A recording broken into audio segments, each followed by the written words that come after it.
All right, welcome everyone to the grand finals of the Arat tournament hosted by Zerospace.gg, and spawning in the northwest corner of the map playing in green, we've got Adagramus playing as the Grell.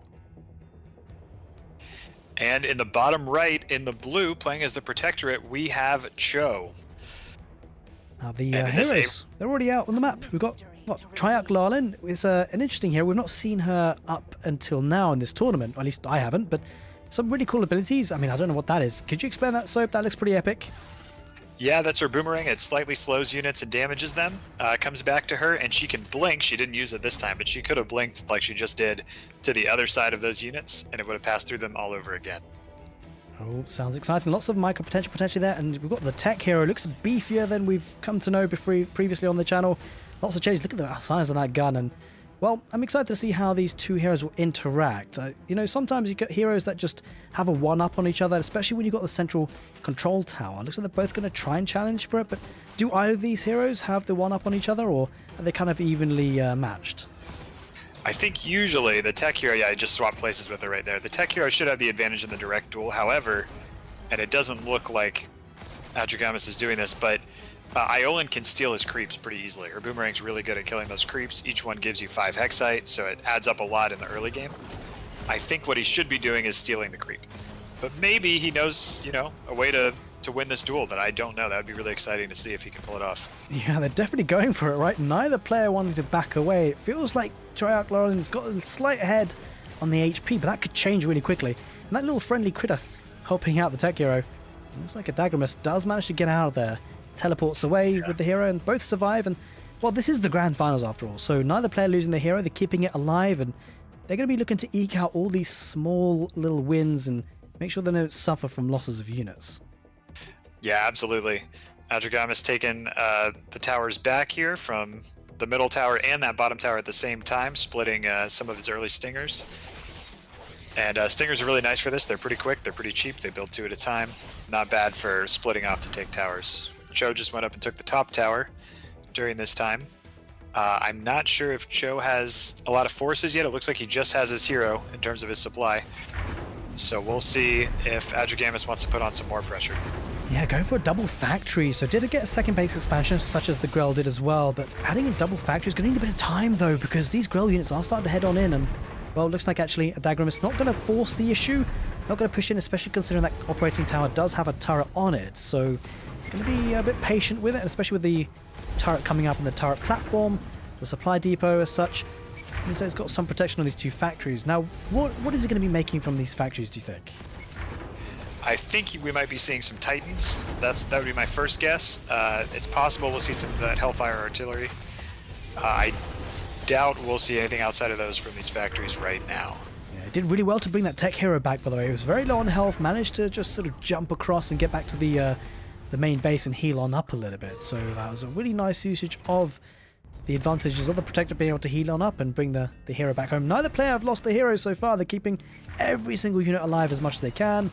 And well, it does slow Triarch. And will this be the first time the hero goes down? Potentially. No, she managed to dash on out of there. Now, when the heroes do go a little bit low in health, as you said earlier on, Soap, they do gain a bit of movement speed, so it helps them survive a little bit longer.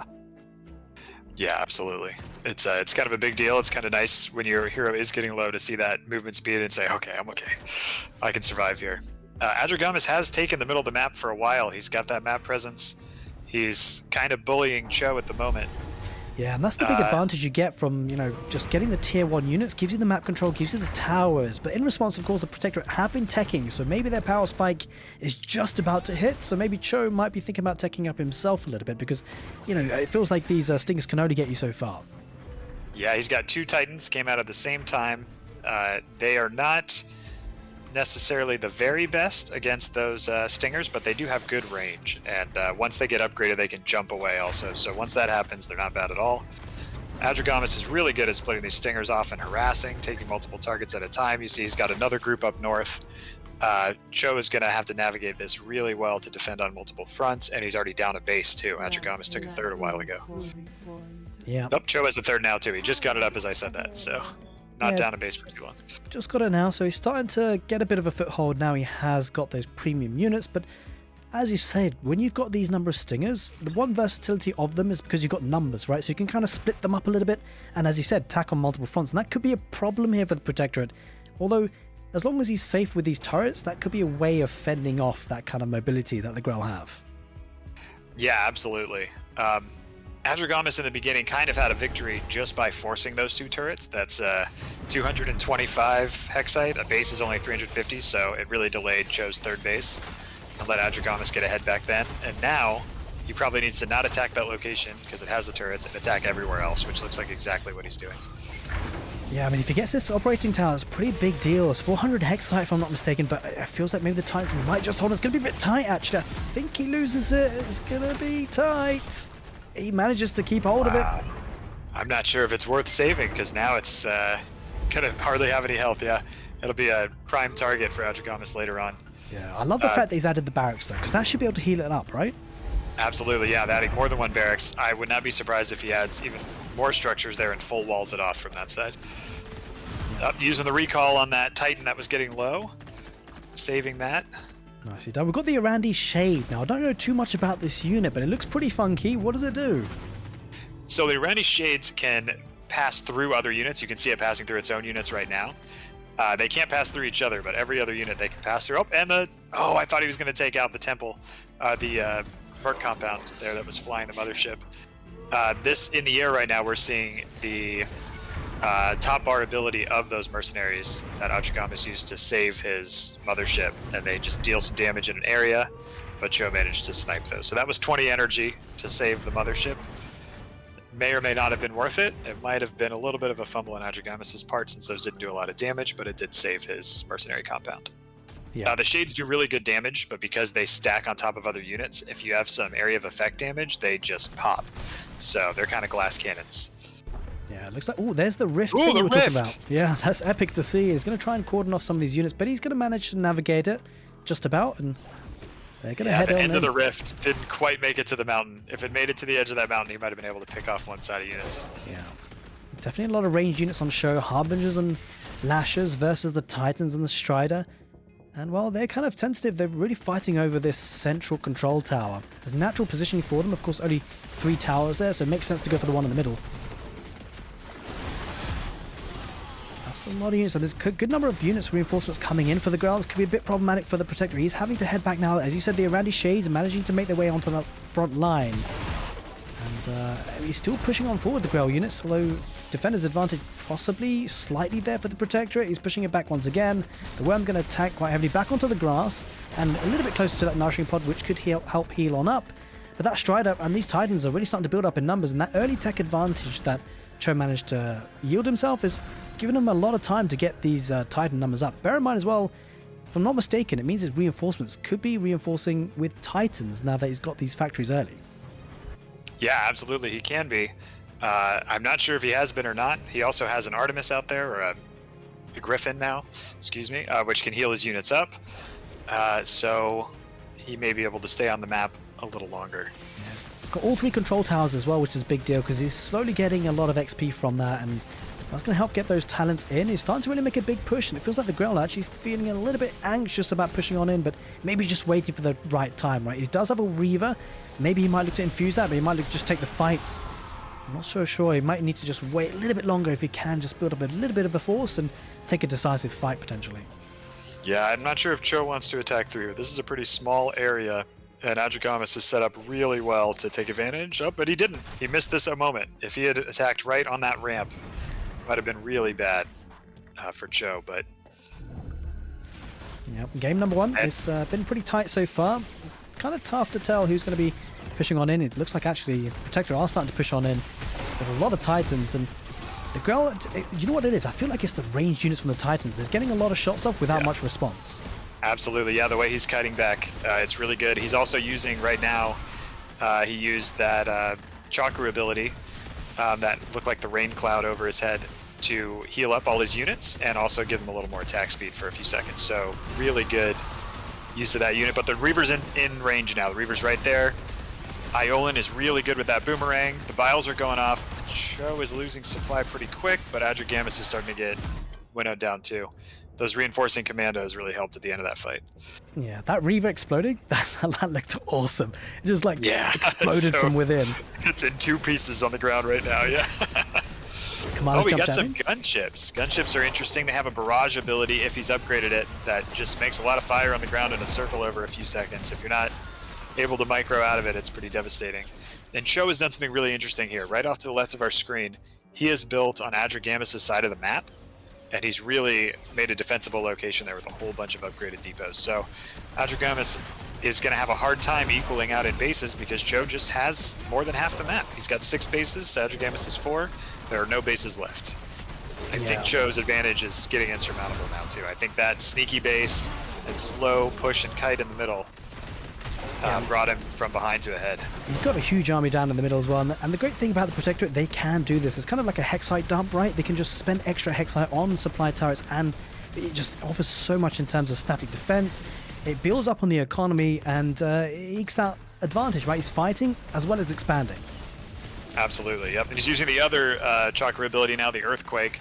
Just deals damage and slows everything around the unit that casts it. It does sacrifice that unit after a while, as we just saw. But it's pretty devastating to everything nearby. Took out all those structures. Yeah, that looks like an epic way to make sure if you're in a pinch in a fight, it kind of gives you that survivability, right? It looks pretty epic to be able to use when you're in a sticky situation. For sure. Adrigamus going up for that base, but he ended up sandwiched between 2 forces. I think this is the end for him. I think maybe if he'd gone the other direction and sniped that base, yeah, GG. Yeah, there it is. GG. Game number 1 goes to Cho. Bear in mind, this is a best of 7 for the grand final, so plenty of games heading our way. I hope you guys enjoyed that one, but stick around. Plenty more games. We're going to be heading into game number 2 very shortly. All right, welcome back, ladies and gentlemen. The grand finals with Cho leading the way. He's going to be spawning in the northwest in green as the Legion. And in the bottom right, also playing the Legion, Adrigamus, down 0-1, but fighting back with Galavax as his hero here in the blue. Yeah, we were talking about how, mirror matches aren't purely mirror matches because you've got the different mercenary factions. So they've got that little bit of a spice to it. I think that's a great thing about Zerospace compared to many other RTS games. It's incredibly difficult to get a true mirror match. It might not necessarily play out that way because sometimes you won't necessarily fully rely on mercenaries, but it's definitely a point of discussion. And you see Galavax clearing out that creep camp super fast, and down in the middle, we've got the Inquisitress coming out here for Cho. Yeah, and just those little small touches like what Adrigamus just did to Galavax by kiting back and forth a little bit. He was leashing and unleashing the tower creep, so they stayed in his fireball and died. Usually you don't kill them in one fireball like that when they're chasing you, so yeah, that was a nice touch. But Inquisitress is deadly early game. I think he might lose. Yeah, he lost his hero. That's a big immediate advantage for Cho. Yeah. But that hero does come back in just 30 seconds, so it won't be too long before it rejoins the battlefield. We'll see what Cho can get done. Yeah, I mean, Cho is not messing about, though. He doesn't bother with the control towers. He recognizes the real value right here is to go right for the base, right? Because it's completely unguarded. In the early stages of Zero-based games, you've got your hero, and then you slowly got to add in units. But the units aren't out just yet, and so he might even lose a barracks, potentially. And if he does, it doesn't seem like a lot, but actually, considering the skill levels of these two players, these small differences can add up. Absolutely, yeah. And buildings take extra damage while they're being constructed, so Cho, knowing that, goes in and hits the building that's farthest away from completing and manages to take it out. That was a mistake. He should not have cast that ability. He just ran out of energy there, so if he gets caught out now with no energy, Inquisitress can only auto-attack. So that purple energy bar is super important. Yeah. Interestingly enough, though, Adagrimus did actually get a second base expansion a little bit earlier, so whilst he lost the barracks, maybe it's not the biggest deal because he's got a second base, but Cho goes for a triple base expansion before the second one even is fully built. So he's going to look to try and really double down the fact that he had that early advantage and get a bit more of a stronger economy. Yeah, he's really banking on Adrigamus feeling threatened because Adrigamus could probably go out and harass and threaten that third base, but he doesn't know it's there and probably feels like Inquisitress is hunting for him again. The other thing to note is that when you lose units in Zerospace, you gain that top bar power, which we can see in the power area in the bottom of the screen.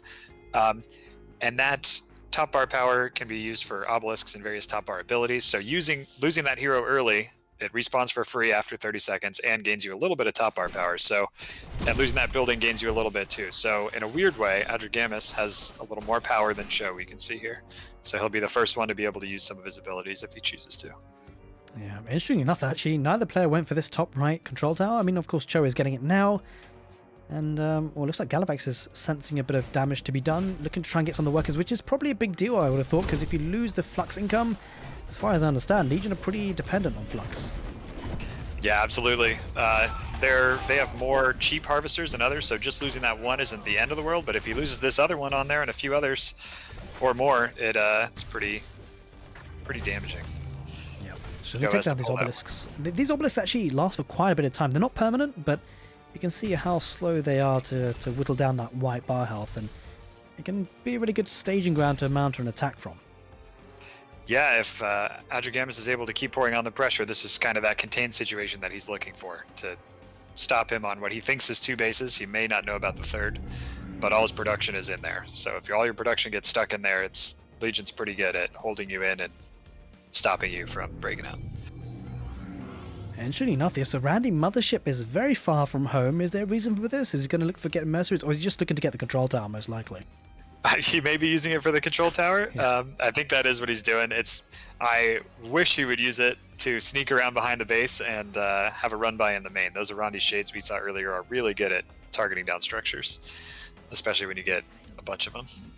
Yeah, hopefully we see something funky like that. Of course, I'm sure both players will be looking to not necessarily play too risky. This is the Grand Finals after all, but you never know, some risky plays can really pay off.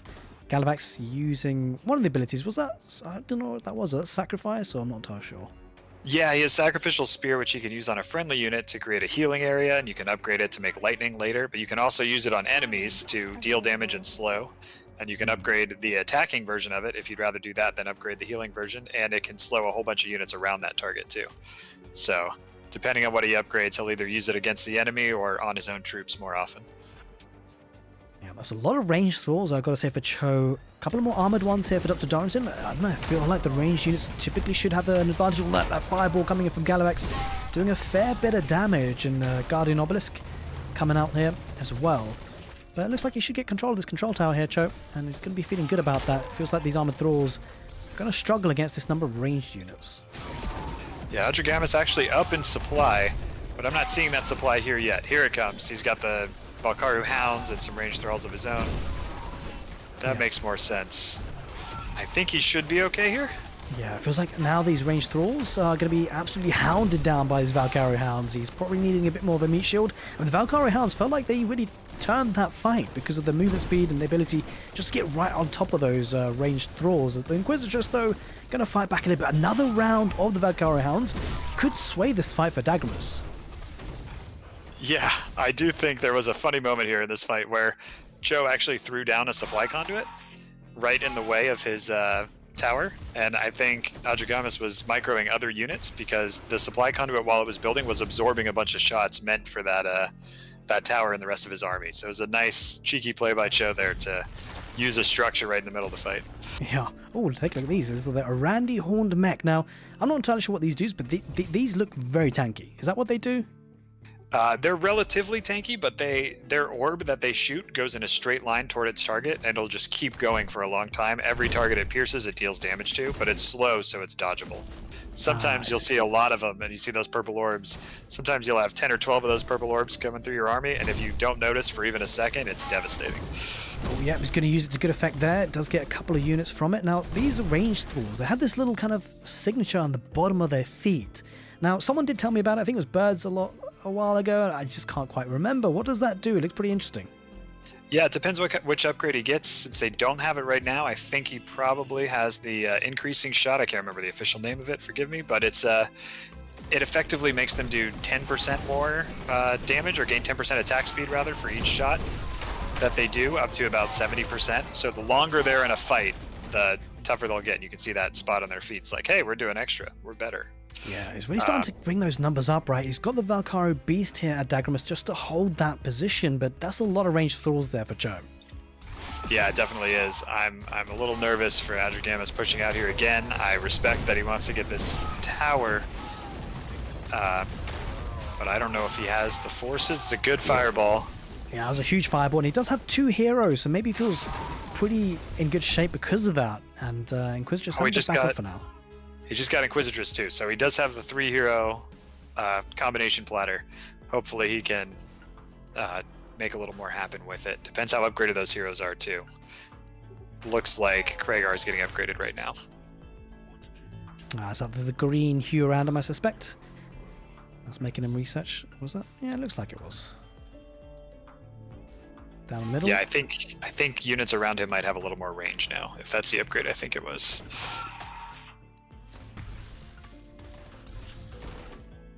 So look, there we go. It's hard to click on. Well, Inquisitress, actually, are these going to be chasing this down? He might lose his Arandi mothership. No, he managed to get out of there. Yeah, it's got the attack range aura. Oh yeah, he's attacking on the other side. I was wondering why he left the mothership alone, but it's because Cho's taking that opportunity to hit Adrigamus' base. That was a great line shot. Yeah, hit so many of those ranges, and the fireball is gonna not hit anything. It was a bit of an anticlimactic situation. I thought he might hit, but he didn't, and he's gonna recall it all back home. He's gonna look to regroup, reset, and recuperate, and think of another weather bringers of art. Maybe re-go. I like it. He's Adrigamus is down a base, and we will see what he can do from here. Sorry, I mean Cho is down a base, forgive me. But up in supply, so we'll see how aggressive he wants to be right now. Yeah, I gotta say that, I mean, he's making strides here. Adrigamus is being a bit more adventurous on the map, looking to go to the north control tower. And Cho does have his third talent rather. He's got this unlocking the portal obelisk. The portal obelisk, now, does that spawn thralls? Is that how it works? Yeah, that's exactly right. Every few seconds it spawns in a ranged thrall, which may not seem like a big deal by itself, but especially late game when you get a bunch of them, suddenly you're spawning in an army wherever your obelisk is, and those ranged thralls with upgrades are pretty deadly late game. Ooh, I can imagine a situation where you're saving up and you just spam that out and you get plenty of units as a power spike. That could be pretty epic. Yeah, it's pretty good. The alternative is the boosting obelisk, which gives movement speed and attack speed to all the units around it. So that's the one I've often opted for, but the portal obelisk is really popular right now. Cho's coming in with a lot of army down the south, but they all seem to have a target on them. Is that Krieger? Is that what's happening here? Yeah, Krieger has multi-shot. That's sort of his ultimate talent, and it means he can hit a whole bunch of things at once and make them all take more damage. Adrigamus is microing his way through here. He's got 2 dreadnoughts. He's got 2 dreadnoughts, which is making his supply so much damage. Great fireball. Nice obelisks. Good Valkaru beast up there, even though it died finally. It definitely did its job. I think Adrigamus is pushing through here. I don't know if he can take the game from this position, but he can definitely make Cho uncomfortable. Well, he managed to sneak in, as you said. Look at this. He's got the portal obelisk down in the south. He did it. I did not see this. Yeah, that's crazy. He did the portal obelisk thing. Built a whole bunch of them right next to his base, and now there's an army right That's there. Incredible. So, and Adrigamus' main. I have to ask, to get this going, to get the portal obelisk, does he have to have line of sight or something, or does he have to have something sneakily?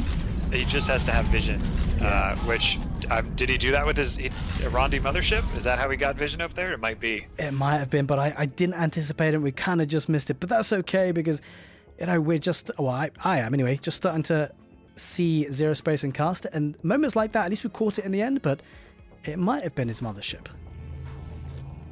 Yeah, it may have been. I kind of hope it was. That's a fun use of it. He had so many thralls up there. That was wild. Yeah, you'd love to see it. I mean, those sorts of gameplay change, that sort of thing can just change games, right? And so now Adrigamus is down to 3 bases, and whilst so is Cho, it feels like almost a way like it just resets the game. Yeah, for sure. And pretty soon we're going to see that main base of Cho's kind of get a more dull shade of green, which means it will be mining a lower amount. It should happen in about a minute here, if I'm not mistaken. So it's going to be more important than ever that both players be able to expand and take new bases. Yeah, the big difference here is there's lots of thralls on both sides, but these dreadnoughts, could they be the difference maker? Galavax uses the fireball, maybe that's the difference maker, because that does a lot of damage, and actually the thralls for Cho numbers now aren't looking too great, especially with the Valkaru beast. He's pushing his way forward, and Galavax again sends another fireball, although I think that might have been Galavax for Cho that time. Either way, yeah, Adrigamus pushing forward. I think there's kind of a weird situation here where the dreadnoughts are pretty good and they're hard to kill, but they're also not dealing that much damage per second compared to the thralls and stuff. So the supply is a little inflated on Adrigamus' side.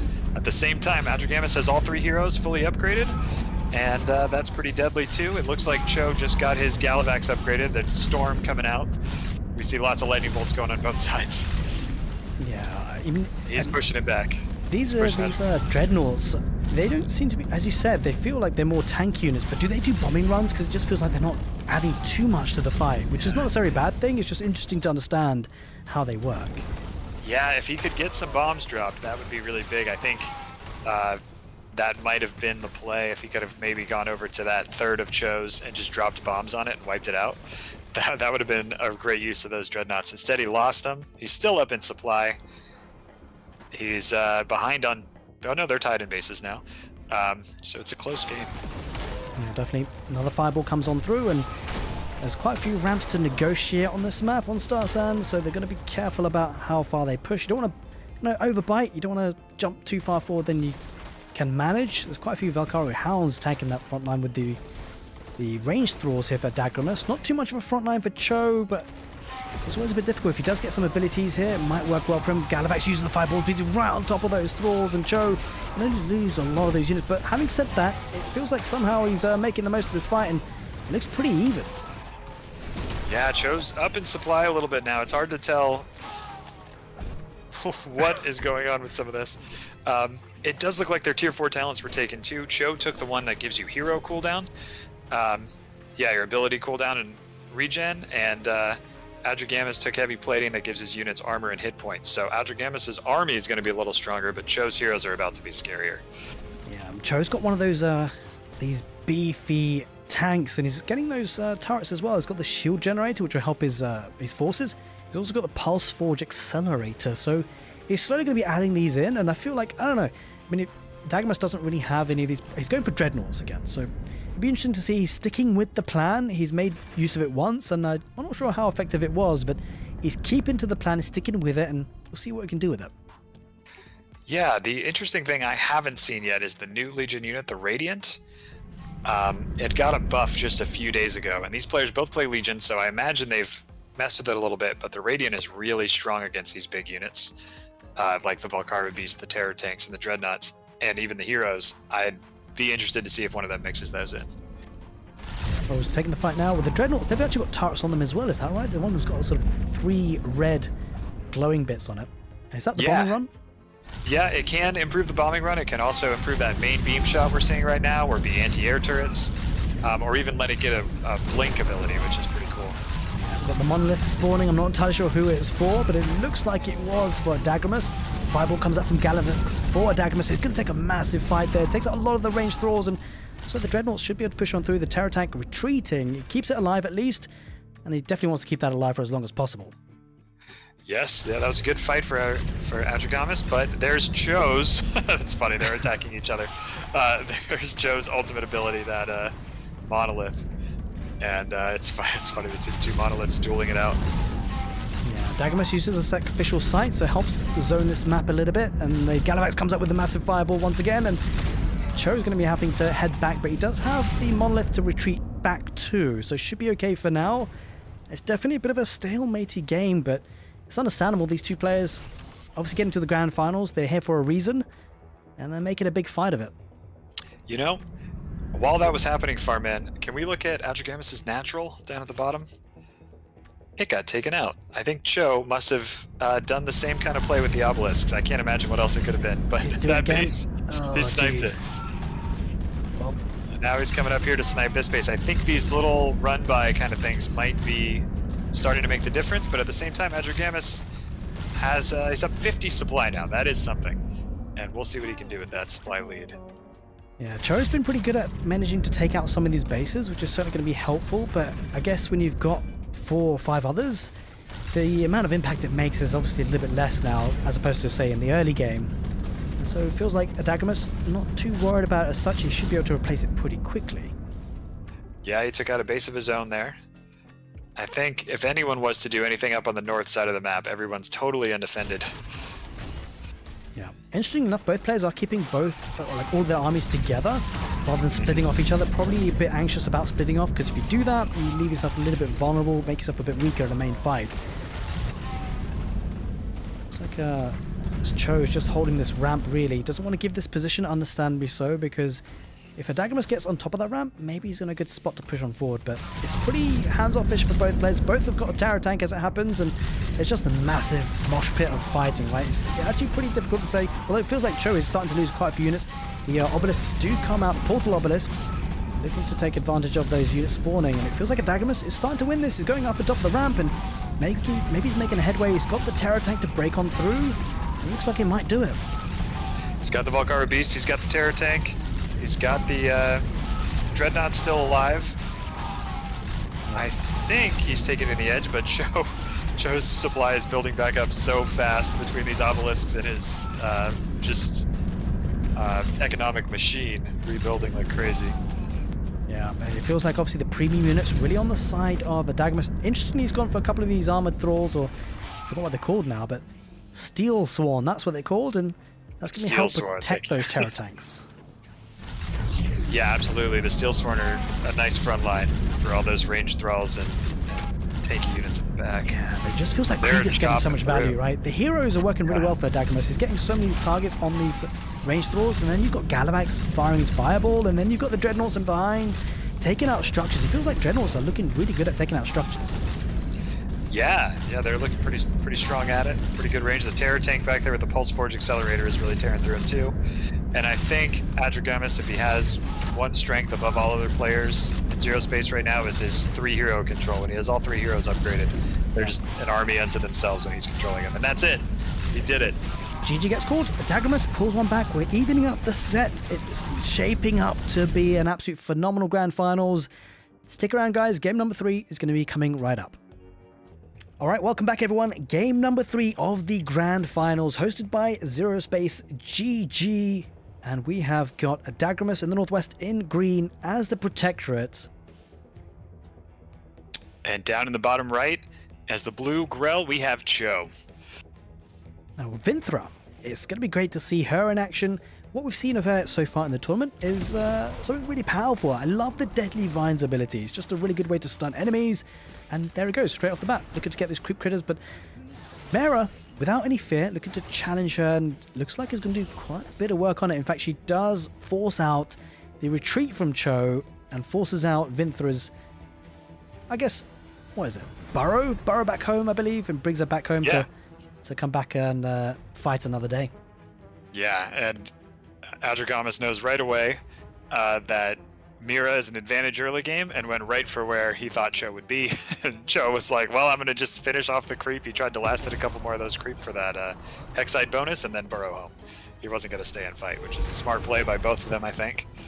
We're off to a good start. Now Mira's going to harass the base. It's under construction. Buildings do take more damage under construction. There's a chance she can deny this altogether. Her timing in here is really good. Yeah, this could be a big deal, right? I mean, looks like Cho went for the control tower, and probably will get some Hexite from this at least, but if he loses, I probably won't lose this, right? I don't know if he's got enough energy to burrow back with Vinthra, but it might be a bit of a close one. Behind all of this, by the way, Adagramus has got a second base expansion, has got a double racks opening to build on this, and yeah, does burrow in with Vinthra, does use the Deadly Vines. Mera charges on through, tries to take this fight, might be able to do it, but look at this, the Dread Rover, the mercenaries come out here for Adagramus, for Cho rather, of course, and going to be pushing this back. Yeah, those Dread Rovers are fun. They are especially good when they're infused by Grell, but they do more damage the closer they are to the target. So if you can micro them like Cho just did right up next to your target, they do quite a bit more damage than if you let them shoot from max range. So they've got a fun little mechanic there, and he's infusing them just like we talked about. So he can maybe regain some map control with those. Yeah, using the mercenaries nice and early. Does have one of the incubators as well, so we'll probably get some standard units pretty soon. But yeah, certainly going for the flux early. Now, the mercenaries, do they mostly cost flux, or do they cost a bit of hexite, or a bit of both, or how does it work? Yeah, so there's kind of different tiers of mercenaries, just like other units. When you first build your mercenary compound, as long as you have at least a barracks, you can make a hexite-only mercenary and a second one. From most mercenary compounds anyway. Chakru are wild and have their own rules, but for everybody else, you can do that. And then you when you build your factory or second tier level production structure, you can build some more flux and hex even units, and then the flux heavy, really high tech mercenary units you get with your advanced factory or top tier regular units that unlocks them. Yeah, we just saw the rich flux come onto the ground, and Adagamus has got the third base, so going for a bit of a macro approach, and with that, should have a bit of a power spike in terms of economy if you can translate it into military, as long as he's not caught out by some aggression from Cho, who is now looking to get third control tower and protect this position, trying to get the talents, and does have a bit of engagement. Mero comes in with the shield to try and challenge Vinthra. There's other couple of commandos as well. Looks like trying to target down the hero, but Mero might be looking to try and make a bit of a dash out of here, because the Dread Rover is actually looking really strong, considering I think one of them is infused and is getting good damage output, picks off a lot of the commandos, which is a bit of a problem as a protector. You kind of want to make them survive for as long as possible to get the veteran scenes now under pressure on this third base expansion. Yeah, Cho's doing what he's done with others, just driving by and taking out one of those Hexite extractors, just being annoying, getting a little 25 Hexite bounty, and denying mining on that one for a minute. So the Moran Tavern's out. If you actually take one of these extractors out, so you also get a bit of Hexite boost as well? Yeah, you get a Hexite boost for that. You also get a Hexite boost if you take out an opponent's scout, which we haven't seen a ton of scout drones this game, but you can make them for just 25 Hexite. They're pretty cheap, but then if your enemy kills them, they get that 25 Hexite. So it's good to use and good to keep alive. Yeah, that's very nice actually. Adds that layer of a mechanic to it. Like you can't be just losing your scout too easily. It just adds a little bit of a punishment for it. Not massive, but at the higher levels of gameplay, these small differences make a difference. And so yeah, it's a nice bit of skill expression there. It adds a bit of another dimension to the mechanic. We'll lose these two tanks, it seems, unfortunately. Yeah, oh, maybe not. Oh, he did lose it. He recalled it and lost it, so that took his energy and still lost. That's not what you want. At the same time, though, he's pressuring the high yield flux. He did not take out the harvesters, so he didn't get that 50 flux bounty. Yeah, time for the bastions, and that was a lovely deadly vines. Obviously not enough to take any of the units out, but it's just lovely when it hits, right? He's just got a massive slow on all of his bastions, which to be fair actually does help out because Dread Rovers are able to catch up and Harbingers added into the fight. This is like a really good army here for Cho. Yeah, absolutely. It's good against what Adragamis has, too, because Adragamis has a lot of anti-light units, and these units from Cho are not light. So those Bastion fires may look scary, but they're not as scary as they might be if Cho had Stingers or something like that. Yeah, Adragamis is starting to lose a bit of production. This is exactly what you want to do. When you're pushing in, you want to double down on the advantage, get structural damage, and that hampers the pushback a little bit. But, defensive advantage here for the Protectorate should be able to hold this back. But, I think Cho will be happy with that push as long as he keeps most of these units alive and manages to retreat. Deadly Vines allows with that retreat, although he's actually starting to fight a little bit. Mera coming up with the shields, and they're both happy just to call it quits, at least for now. Yeah, they're exactly tied in supply. That doesn't happen very often. Exactly tied in supply, tied in talents. I think the edge right here is going to Cho a little bit because of the high yield flux. But then again, Adragamis has another base, so he's got more Hexite income. It's a very close game at this moment. Yeah. Oh, the Titans are out. Titans are out. Titans are scary. Oh, those Deadly Vines mixed with Biles. Yeah, I mean, he's getting a good surround. Look at the Titans in the northeast corner of the screen. Like, he's trying to get a surround on this, but I'm not so sure if it's quite going to work because there's just so many units here for the Grell. And yeah, I mean, the Protectorate kind of have to back away now. Third control tower. These are the talents will be coming in fast. Now, I would like to just mention, maybe just after this fight, because Deadly Vines gets deployed, the Titans are finding it difficult to retreat. He loses one. A couple of Bastions added into the fight as well, but there's a lot of range units for the Grell. It's working pretty well. He's taking a lot of these Bastions down. He's trying to get a fourth base expansion. That'll probably be stopped, and he will take that down.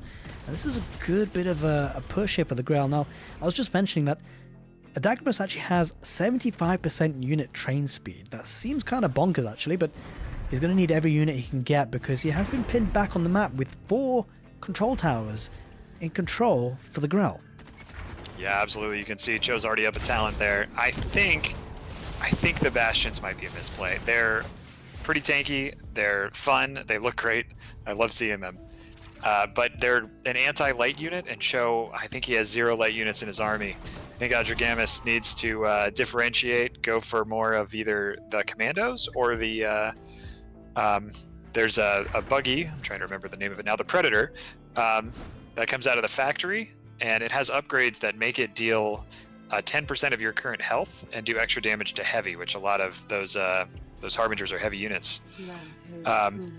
So he could get some of those out for about the same cost as the Bastions and start wreaking havoc on Cho's army. If he stays on Bastions, it might be a tough game.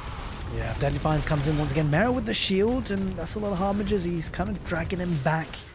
But he's trying to contest this third tower, but it feels like Cho's quite happy to camp here with the Harbingers numbers he's got. He's taking his Bastions down pretty quickly. A couple of commanders. It looks like a top bar, but what these yellow boxes are, there they are. They're the sandbags. The top bar. Sandbags.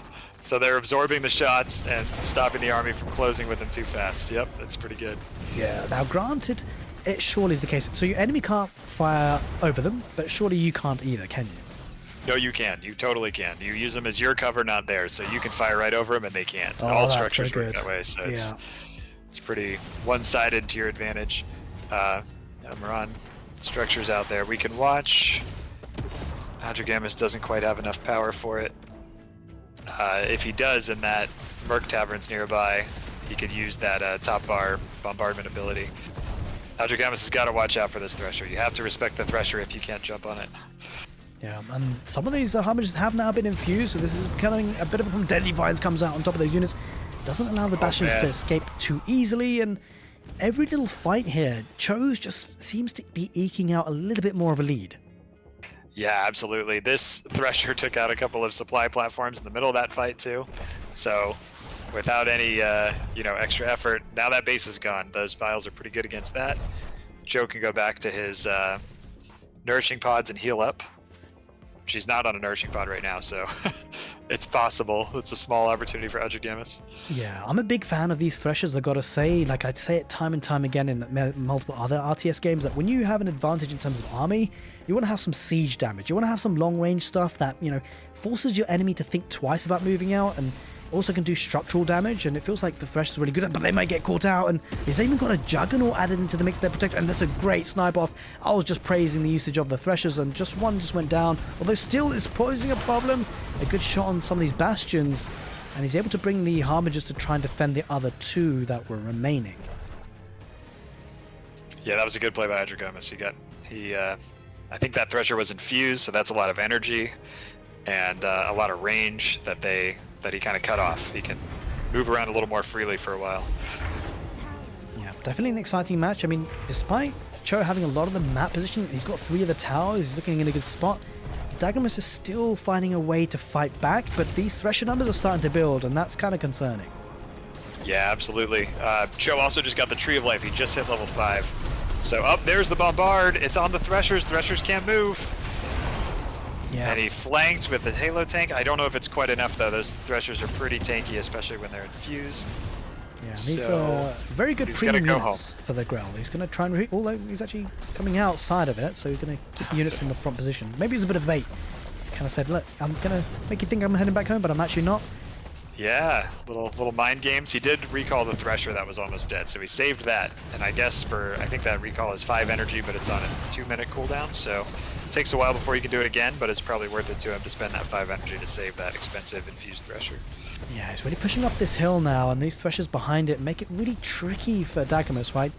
He's got to be paying attention to the armies fighting, but also these yellow or orange circles. The surround. He's coming in from the south. That Thresher's dead. Maybe, finally? Oh, he infused it. Oh man, those Bastions just are not dealing damage to the heavy units. The heavy units with the armor. I think Adragamus had a lot of good positioning plays this game, and he just had the wrong frontline unit. Now, presumably when you infuse something, do they take reduced damage? Because that was a nice way to save that Thresher. Yeah, I think it's they start to build up the extra health they get when they're infused, which I think is like 40%, 30% health increase. And they also get an extra armor or 2 while they're in that cocoon. Don't quote me on that. The numbers have changed a lot over time, but I think that's how it is. And that's it. Yep. Cho did it. There's a big push in the end. It feels like the Threshers made a big difference there. Adragamus nearly caught a couple of them out, but the infuse to save some of them and just being able to get in a position to protect them in the end felt like that was sealed the deal. It was a great game nonetheless, and we're going to head into game number 4. Welcome back everyone to game number 4 of this grand finals. Spawning in the northeast corner of the map, playing in green, it's Cho and he's playing as the Protectorate. And his opponent down 1-2, but fighting really good close games each time. In the blue, he is the Grell, he is Adrigamus. We've got the tech hero again, the beefy man, and who have we got on the other side? What's Cho got? He's got a Prefect Aster. Now, probably one of the prominent units in the game, or at least characters in the game. Of course, we don't have too much campaign details, but I'm super looking forward to the campaign. I don't know if he's going to be a pivotal part. Sounds like it as a Prefect, of course. And I think they are probably one of the leaders of the Protector faction, if I'm not mistaken. But Tech Hero, he seems to be a commonly chosen hero as well, but coming in the side of the Grell this time. Yeah, absolutely. Prefect Aster probably has the advantage in the hero duel, but the Tech Hero late game is an excellent support choice. So they randomed these after all because it's the all-random tournament, so they had no say in what their faction or hero or mercenary were, but these heroes are pretty commonly picked anyway. They're pretty strong. Yep, second base expansion for the Protectorate and double racks, and they're going to start facing off Tech Hero versus Prefect Aster. Tech Hero is, you can see, he's taking a bit more damage, although does use the ability to stun and slow, and so does Prefect Aster, to be fair, looking to use a similar sort of ability, and it feels like actually Tech Hero has a bit of an advantage. Got the shield, I think, there, and full health. Prefect Aster just deciding to hightail it out of there. As actually now Adagnos has both control towers, has got a second base expansion, and has a double incubator opening. Yeah, he's starting to use those stingers. The units that build 2 at a time. They start out a little bit slower than you might expect if you're coming from StarCraft, but they can upgrade to extraordinary speed and strength in the late game. Yeah, they're going toe-to-toe once again, and this is such a great aspect of Zerospace, right? You've got the hero battles, and then you're going to start slowly adding those units to add in the fight. There's quite a few stingers where he does deploy the turret there, Prefect Aster, which is now being the target of a lot of the stings, which allows the commandos to get some range damage, does infuse one of them, gets the shield on it. It's kind of a bit of a micro battle here, as the Prefect Aster is now going to try and focus down the infused units. Commandos, 2 of them remain, and he's slowly starting to whittle these stinger numbers down, but it feels like almost... Oh, Tech Hero does a bit of a swap to try and catch the Prefect Aster on the retreat. Now, Prefect Aster is a bit low on health, so gets a bit of a speed boost. Could maybe even charge down the Tech Hero, considering got commander numbers. So, pretty fascinating fight there. I think there's a lot to be said there. Obviously, we tried to unpack that as much as we possibly could, but definitely a lot of skill expression. Yeah, absolutely. And if we're watching early game fights and wondering like who came out ahead there, you can look at the power because you get more power for more units lost. You can see Cho has more power. Adrigamus definitely traded a lot better there. Commandos are more expensive with stingers, and he lost more commandos than Cho lost stingers. At the same time, or than Adrigamus lost stingers, excuse me. At the same time, Cho ended up taking the tower, so he got the map control out of it. So it's he's going to take the other tower now too, I think. So we'll see what happens, and if Adrigamus can come back out on the map and contest again. Yeah, I'm just going for the rich flux here. Cho down in the southeast, and is looking to look for the other flux as well. He's putting a turret there. Love that positioning. He's making sure that his enemy can't get the rich flux, and that's a big deal, right? Because I believe it's double the mining speed, if I'm not mistaken. And flux is something that actually both players would be looking to try and build up as they start to build up their army. And do you know what? Down in the southeast, though, these stingers might be able to pick off one of these harvesters, potentially. Yeah, the Protectorate Harvester has an ability for an area of effect heal around it. So one and then the other Harvester use it, and he manages to get his army there in time to save it. The Stingers are not high enough damage to pick that off if the army shows up. Yeah, that was a really nice but it was it's really well used there. It was a good attempt by Adrigamus, but he could not take it yet. It was great to see. I do think he took the top left, though. Does he have Harvesters there now? He may have. Yeah. Yeah, he took out that turret and has his own Harvester up there.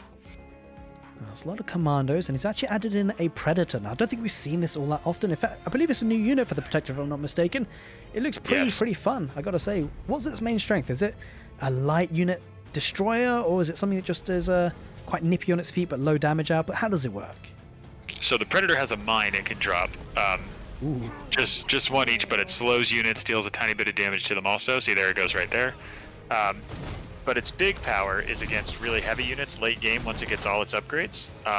It'll get an attack-based energy bar, one of those yellow bars, and when it fills up, it deals 10% of that unit it hits current health. So it won't wipe it out by itself, but it's pretty good. It also gets extra damage against heavy units.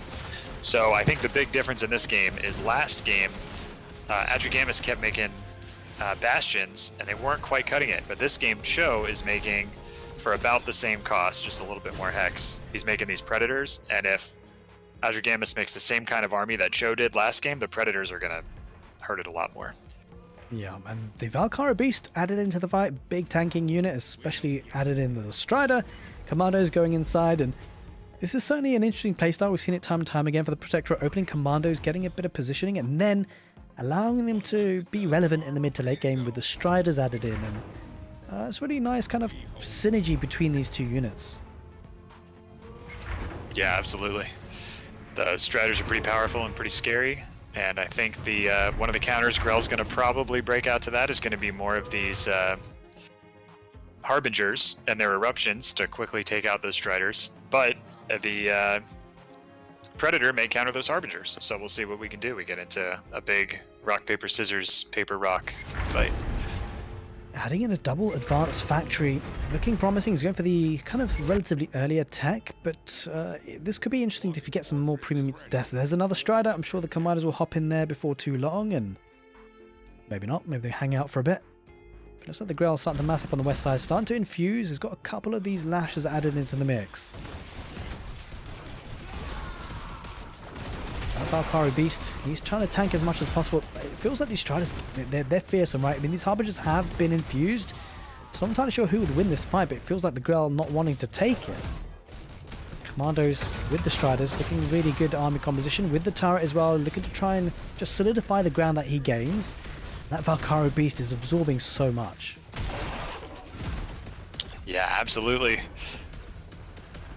Adrigamus a bit up in supply, but Cho's really been on the offensive here. He's got both towers. He's got the high ground now, as we've learned from, you know, Star Wars. Don't try it.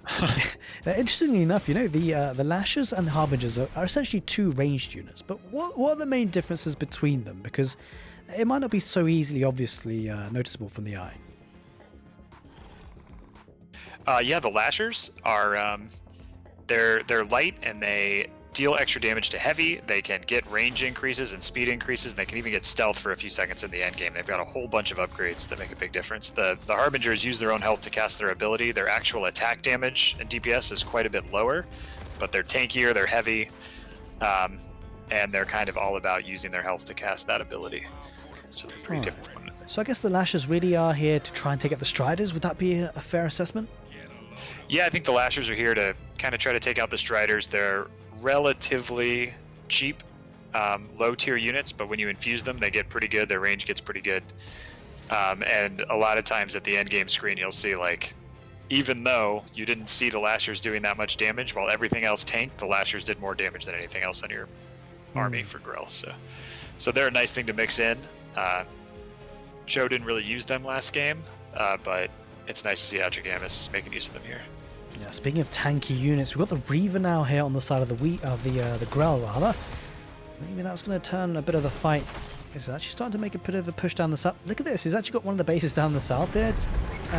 Cho, to make the most of that, he's got the turret as well to protect. He's getting a couple of these supply depots with the turret platform, just to make sure he's a little bit more safe and secure. Looks like though the Harbingers and the Reaver and everything Grell-wise is going for the main base, and possibly looking to take out the Valkyrie mercenary outpost as well as that advanced factory. A couple of Striders behind this, but he does take out the advanced factory as well, so big pickoffs in terms of structure, and he's just probably going to hightail it out of there.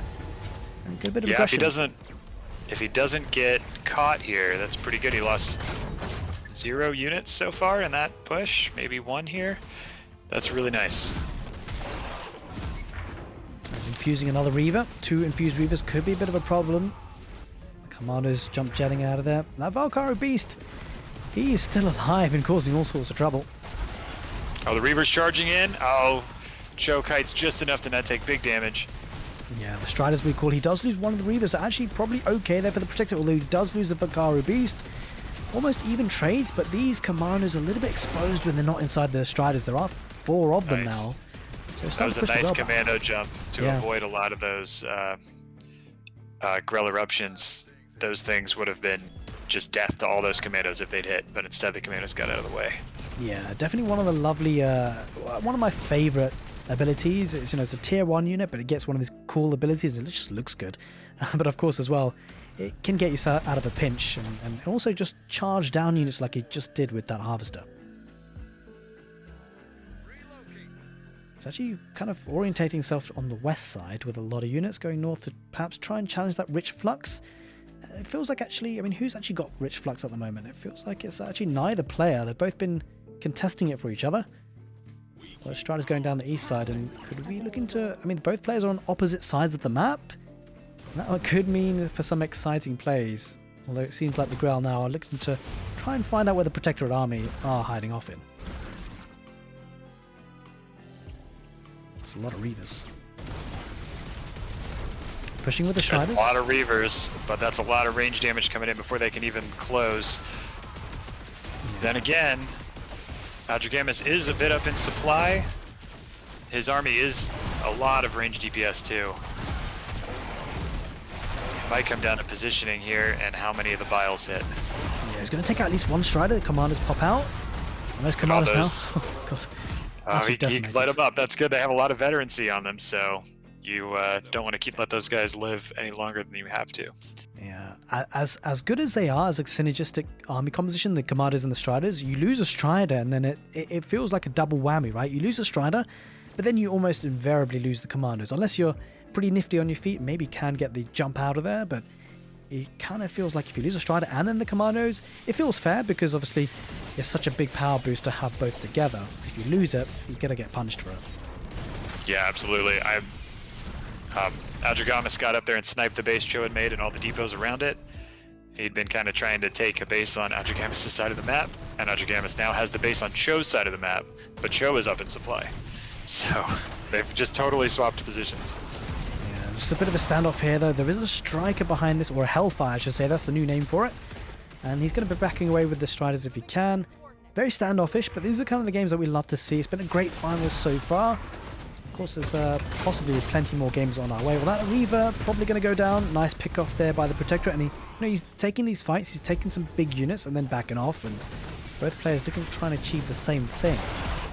Yeah, absolutely. Cho getting more ahead in supply now, dropping the Valkyrie Beast. This is looking scary for Adragamus.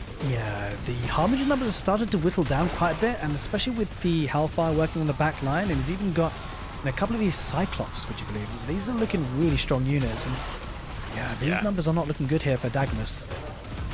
Yeah, the Cyclops good against heavy units.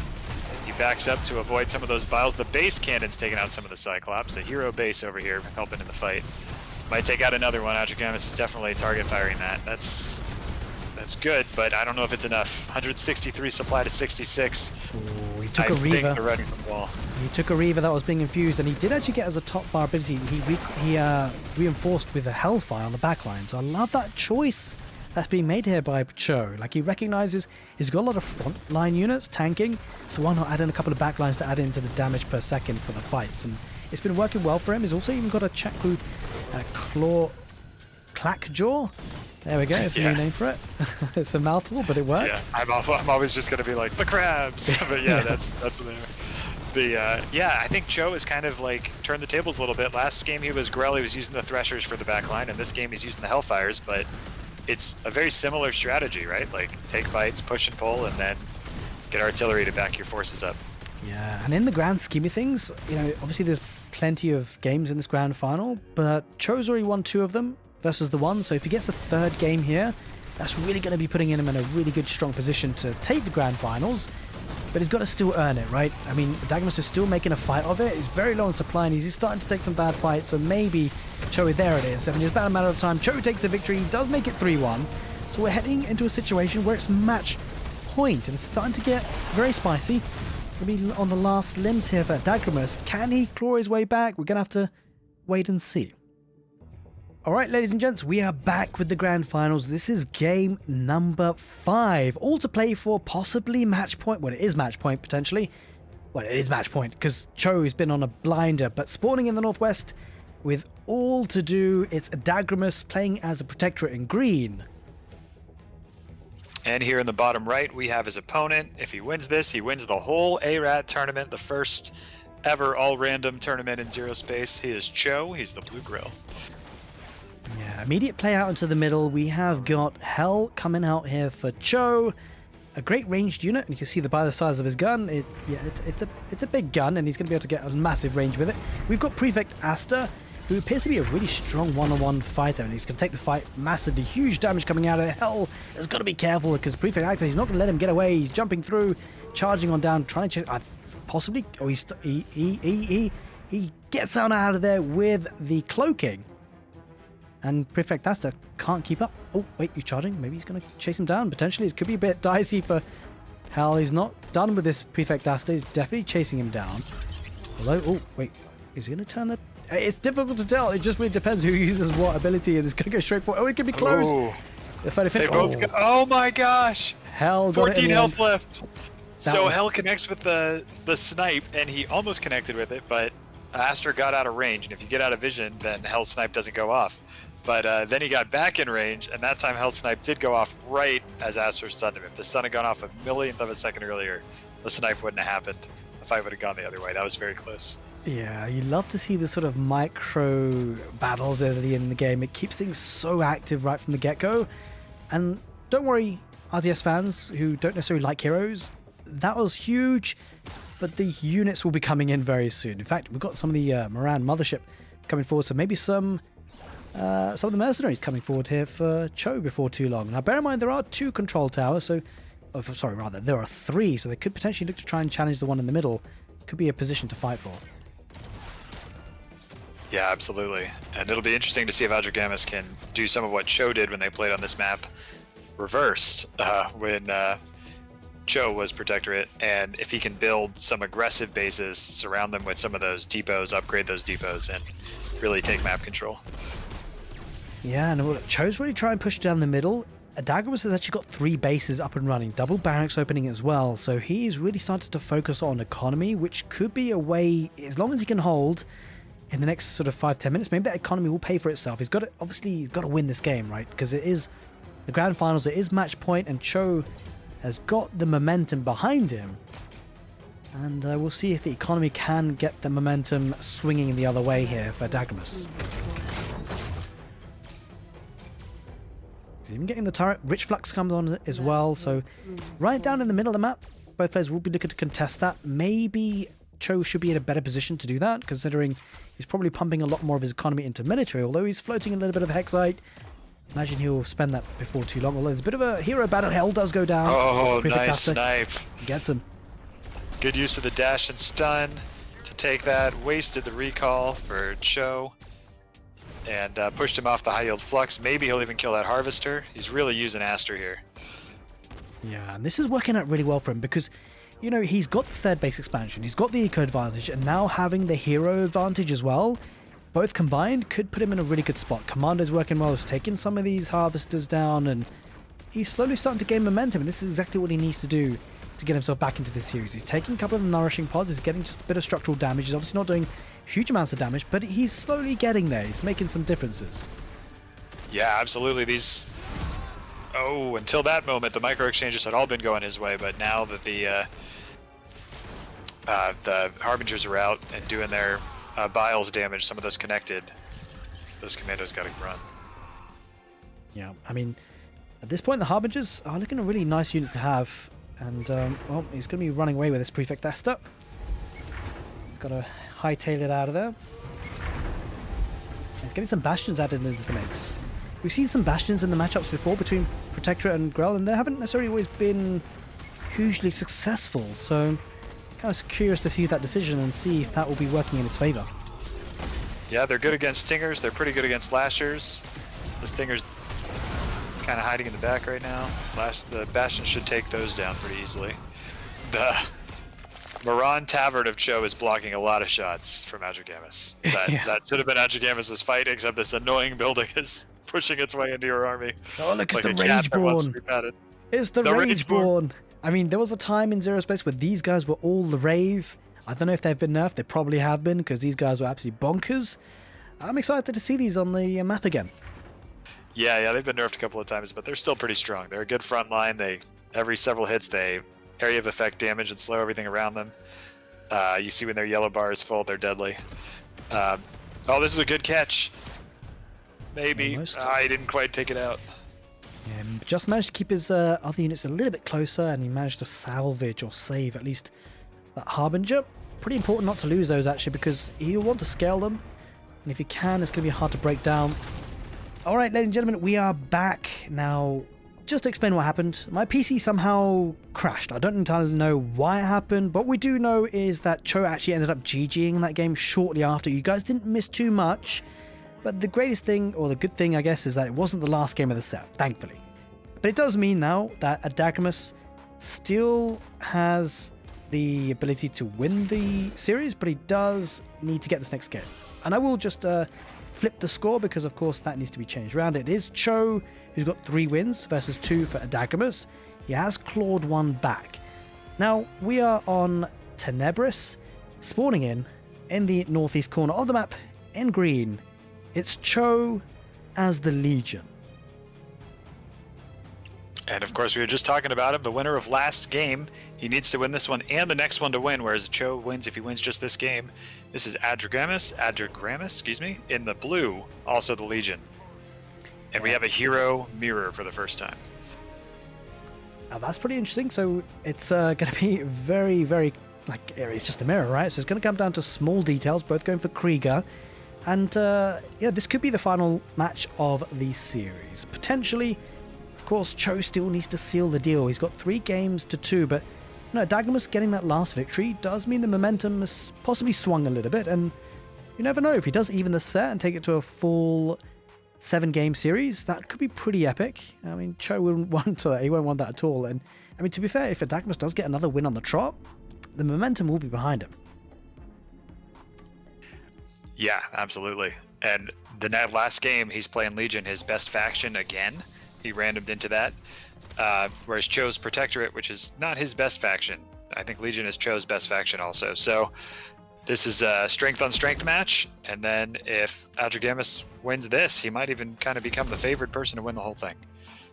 Yeah, absolutely. And whilst there's a bit of downtime in the game, I'd like to say a very big thank you to Zerospace.gg, who has hosted the game, and also a big thank you to you, Soap, because you've been a refreshing intake in this sort of project I've been working on in terms of casting a lot of Zerospace.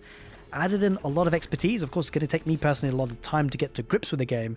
Casting RTS is not easy, and so it's really good to have you on board because you've got the working knowledge of how things work, and you've added a lot of depth, and I think a lot of viewers will definitely appreciate that, so appreciate you guys for hopping in, and a special thank you to Soap, of course, today as co-caster.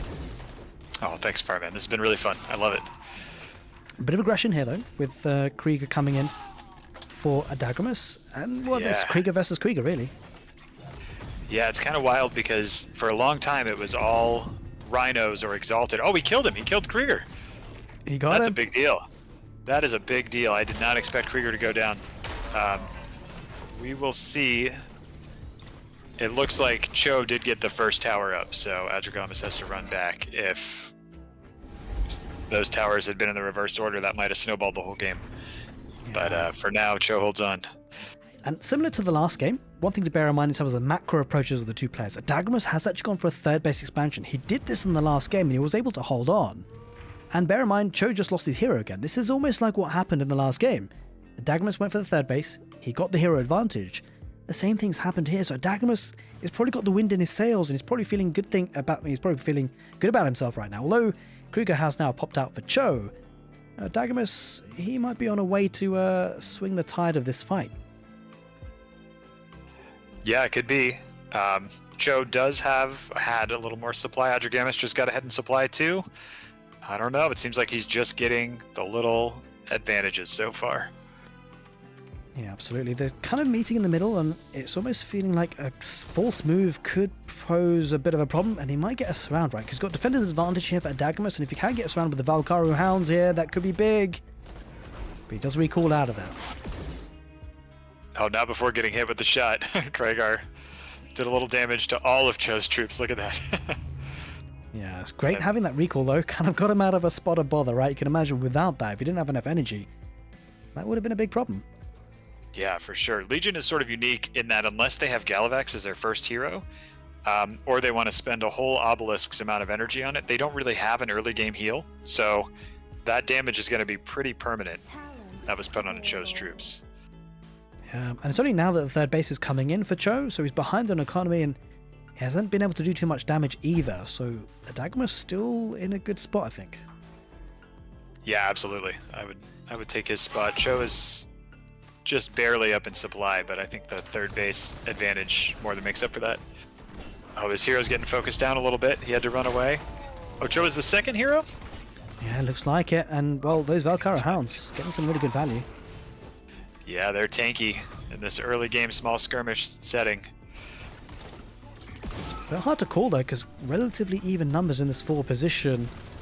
And it could come down to fine details, right? Small micromanagement here could be the big... Oh, that massive heated shot, but the same thing goes the other way.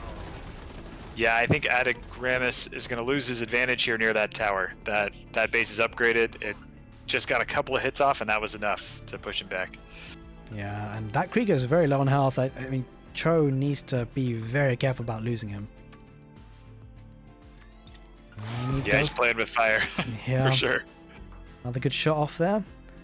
But he's, healed up a little bit now, so he's probably feeling a bit more confident about things. But Adagramis, he's got 2 control towers, right? He's got the second talent.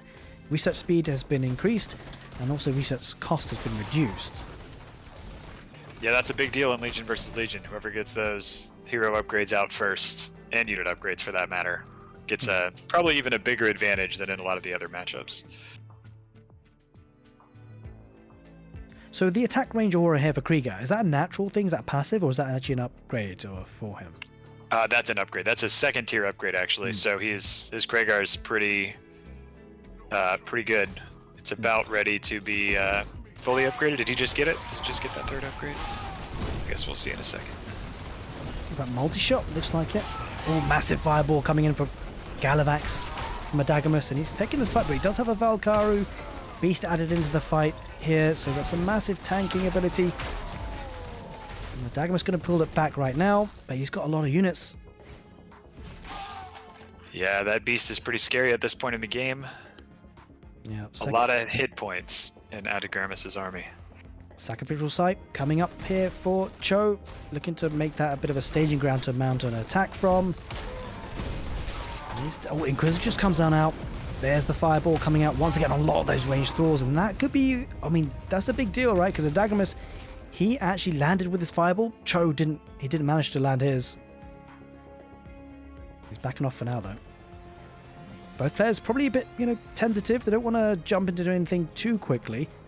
We do see a lot of these thralls, these ranged thralls. Have they got something? They've got the charged shot upgrade, I think that is. Every 10 seconds, on attack deals 100% damage. Yeah, so they have the different thing around their feet when they're not fighting, basically. The other one starts gaining the thing around their feet when they are. So every 10 seconds, they're just going to do huge damage, and then not. So it's really good for poking and running. Is that or an just upgrade? the first shot in the fight. Is that an upgrade to the thralls themselves? Or? Yes, yeah. That's the alternative to the one that deals more damage the longer they fight. Yeah, so Adagramis has got that ability now. He's got the tech advantage, right? Essentially, because these thralls are upgraded. Cho's aren't. Absolutely, he's got a base advantage. He's got the tech advantage. He's looking in a good spot. Valkyria Hounds tanking as much as they possibly can. And Cho's numbers are starting to thin down, but he does have 2 heroes. I mean, to be fair, so does Adagramis. Well, I did see an Inquisitress for someone at some point. I'm not too sure who that belonged to. Yeah, I think Cho might have all 3 heroes. Maybe they both do at this point. Not on the field right now here, but... Yeah, Adagramis went for a cheeky north base as well. He did, yep. He's taken a page out of Cho's book from earlier. And that's actually his 5th base, would you believe? So the longer this game goes, he's going to be in a better position. Yeah, he's also had 2 extra harvesters for a long time, and that adds up. Yeah, on the flex side of things. Really good spot. Valkyria Hounds come on through, and it feels like the Thrall upgrade could be what's making the big difference here potentially. Yeah, every time he pokes in, does twice as much damage. It's a pretty big deal. Cho did manage to take that top base without abandoning his bottom base. I think Adagramis' hope was that Cho would overcommit to killing that top base, and he would be able to swing it and kill this bottom one. But that did not work out. Yeah, that's a very nice thought. The good thing for Adagramis, he's still got that one in the south, so he's still up. And that heated shot comes on through, but a massive fireball comes in for Cho. Could that be a way back into the game? There's so many tanky units there for Adagramis. Those armored thralls, and also the hounds doing great work. He's even got a Valkyrie beast. This is actually looking really tricky now for Cho. He's half the supply, and I think Daggermus, he pushes on in. This could be a way to even up the set. I think Daggermus might have done it. And if he's going to lose his third base, where does that leave Cho? He's going to be behind on the economy, behind on the military. He's going to move on through, and I think Daggermus, he might just have done it. He might have just prolonged this series to a final match. But Cho is going to hang on for now. Yeah, I think even if Adagramis loses his whole army here, he's so far ahead that he'd be fine. I think he'd still win later on. It's yeah, this is looking a bit dicey. It was a very well microed game by Adagramis, and macroed for that matter. He took little edges where he could. Killing the hero early was a big deal. Absolutely. And just played it from there. Fireballs from both sides. Absolutely devastating that round. Fireballs, lightning storms. This is so Adagramis is going for the dreadnoughts, and you know they seem to be working for him, and he knows Legion better than I do. So I'm not sure the dreadnoughts are the best unit, but maybe they are. Yeah, it's working for him. He has sealed it. He has made it evened up on the set. It means we're going to go for a game number 7. What a great grand finals. Guys, I can't believe it. We're nearly there, Soap. It's going to be the final game. It all comes down to this. If you're watching on YouTube, don't move off the video. This is the final game. I'll see you guys in that game. It's coming right up. All right, we couldn't have asked for any better. We are going to a game number 7. We are going the distance in this grand finals. The Arat tournament hosted by Zerospace.gg, spawning in the northwest corner of the map, playing in green as the Legion. It's Adagramis. And his opponent, he was up 3-1. Now he's on match point, both directions. In the blue, he is the Protectorate. He is Cho. Both meeting in the middle? No, just the mirror going through the middle from the Protectorate, and it looks like Adagramis going up in the north, and he's going to be spawning with the Inquisitress. So, you know, I've been slowly learning about Zerospace, and as far as I've heard, Inquisitress should have the advantage if they do go toe-to-toe, but that might be a situation that, although to be fair, Mera is seeming pretty strong these days as well. Who wins? Are they both as good as each other? I think if Inquisitress has full energy, she's pretty terrifying and mobile enough to stand toe-to-toe with Mira, but seeing that she does not, because she used some of that energy to kill the creep, I don't think Adagramis is going to go for that fight right now. I think he's going to avoid Mira. Yeah, we've got the early base expansion for Adagramis, and I got to say, you know, in the last 2 games, what's worked really well for Adagramis are these early expansions. The eco approach, and he's been able to snipe his enemy's hero at the same time. The question is, can he replicate that for a 3rd time, or is Cho going to be a bit more cognizant of that's maybe how Adagramis got the early advantages in the last 2 games? I mean, the Inquisitor's getting the central control tower, working on the XP, but, you know, Cho has expanded himself as well, getting the supply platform, probably maybe even a turret behind that. We'll have to wait and see whether he decides to go for mercenaries first, or does he go for a barracks first? I mean, if he's going for flux early, that suggests to me maybe mercenaries, although there's a bit of an engagement here down the middle. Inquisitress going for Mera. Mera's lost the shield. He does deploy the shield just to reduce the damage intake, and both players just backing away from each other, at least for the time being. Yeah, for sure. I think, like you said, Adagramis' win condition is probably getting a little bit ahead, and in terms of eco and making some of those nice micro moves we've seen from his hero in early army. Oh, but Cho sniped his hero right there. I didn't think that was going to happen. He switched to the ranged weapon nicely and took advantage of his hero's hybrid flexibility. He may, oh my gosh, he's taken out one of the Steel Sworn too. Mira's a beast, and Cho played her really well right there. Yeah, Mera looks like a really nice unit to have. Very flexible. The fact that he can switch between melee and ranged attack, it just gives you that versatility, right? It helps you just kite away if you need to in a pinch, but also, if you really want to, you can just head on and engage with that melee unit. And do you know what? Now this early advantage for Cho puts him in a great spot, because he's getting this rich flux. Or at least, yeah, there he is. He is. He's taking and it he got his 3rd up faster. This is the first game he's had a faster 3rd since maybe the last game he won. It's been a long time. And he kind of handled 2 units with just his hero right there. So that was a really nice edge for Cho in this game. Yeah, and because of that, it means that Adagramis really has to get going. He's got to get on the map. You know, he's got to be behind an economy. He's going to be behind, you know, not only because of the base expansion, but because of the rich flux. And his hero has respawned, so he's going to be out there fighting. Maybe we'll be looking to take the Harvester. Although, maybe Mera will come out and fight that. Looks like she will. Maybe the Harvester goes... Oh, he managed to deploy the heal. Mera's got to be careful. Does deploy the shield, but A couple of commanders added into the fight again. Looks like Mera might be able to hold on, although Inquisitress has other ideas. Heading back for now, though, and looking to regroup with some ranged thralls. 2 armored ones, 2 ranged ones, and, well, Dagmus has got his third base as well, so not huge differences between the two players. I mean, they're effectively equal on supply.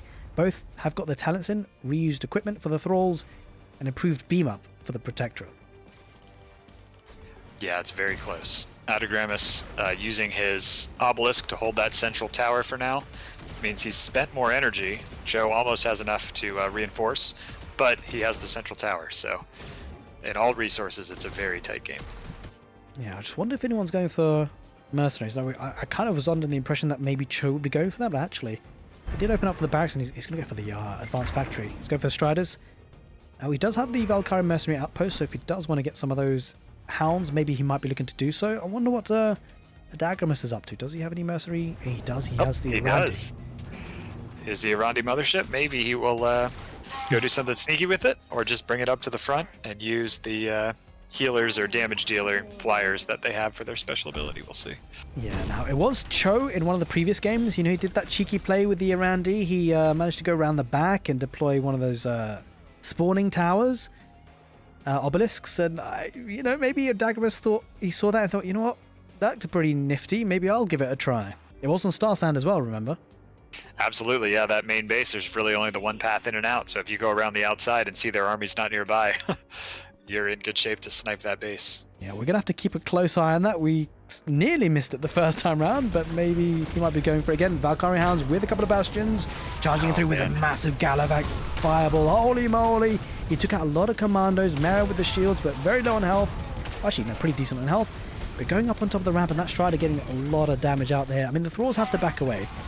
It feels at least. Mera charging on through, making sure that the exit isn't too easy. Mera does die. Fireball comes out. That fireball just did so much damage. It sure did. Like, the bastions are good against the ranged thralls. They do extra damage to light. The ranged thralls are light. They were right on top of them, but then the fireball hit them all, and I'm pretty sure the Inquisitress cleave did too. And the bastions just evaporated. Yeah, having all 3 heroes is pretty interesting as well for the Legion. It's got the Arandi shades added into the mix, and well, it's kind of looking finely poised, right? That was an epic battle, but with 3 heroes, this is where the Legion, they look really powerful. Yeah, for sure. And the shades, I can't tell if they're trying to take that tower or just be sneaky. I guess they're taking the tower. I was kind of hoping they'd be sneaky and run around, but the tower is very important too. Yeah, it's got the Valkyrie Beast, and I'm pretty sure I saw some green units rather on the west side. There they are, roaming around. We're gonna have to keep a close eye on these guys because they could be up to no good. Yeah, their damage per second's pretty high. Yeah, but they squish, so we'll see how he uses them. Yeah, we're gonna have a close look on that minimap at all times. And he's actually gone for a 4th base here, Adagramus. So despite having, you know, being a bit slower to his economy, he's actually, earlier on at least, he's scaling it well now. Yeah, I think Joe has his 4th base underway now too. So he's just barely behind on that. Yeah, he's actually pushing further forward though with those Arandi shades, and he's even got a couple of these Arandi Phoenix Guards pushing on forward. I think, you know, Cho not wanting to engage his head on just yet. Does have 3 Striders with Mera added into the facts with the Valkyrie Beast as well, but that Valkyrie Beast is pretty low in health. In fact, there's a 4th Strider and adds in even a Hellfire behind it. Maybe looking to get that siege damage. Yeah, he's got the artillery that he loves. And he took out the Arandi Flyers. That's 20 energy. That wasn't used to its maximum potential. He recalled the Valkyrie Beast.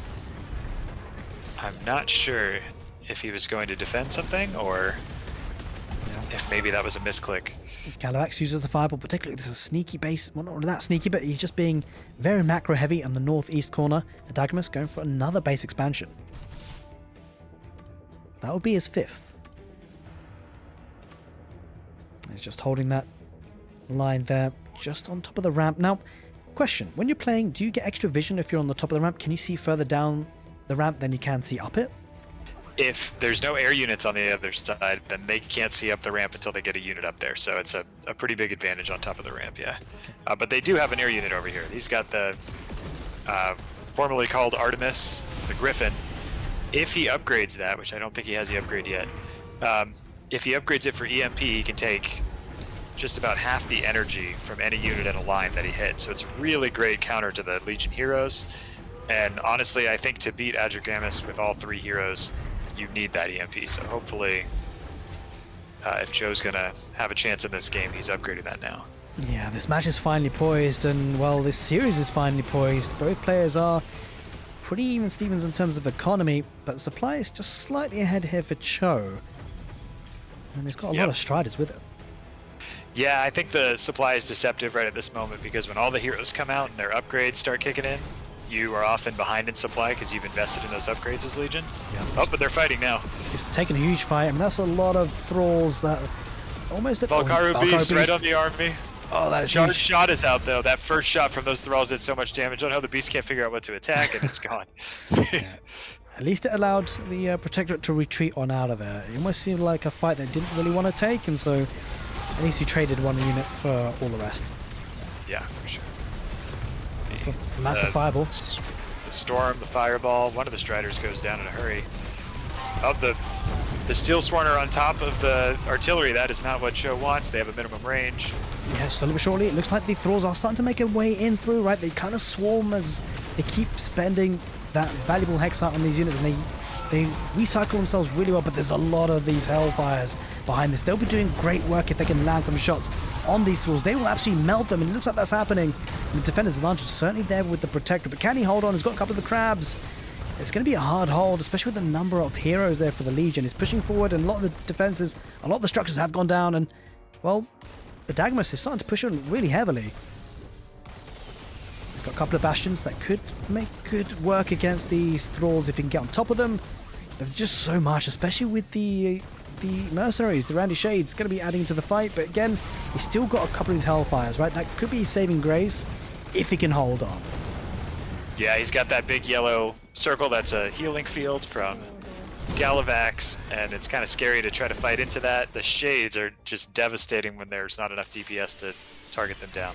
Yeah, but look at the economy. It's just got so many basic special. Although there is a blue one here in the northeast, you know, Protector are trying to hang in on there, but he's starting to lose these bases, and it feels like just the numbers starting to climb here for Adagamus. If he doesn't, I think maybe he's done it. I mean, maybe. I think he just broke through. I think killing that base is almost the nail in the coffin. He might have just made the 3-1 comeback and won this series. Yeah, I mean, that Strider, always low on health, but he manages to save it. He's pegged back, though. Legion are really gaining momentum.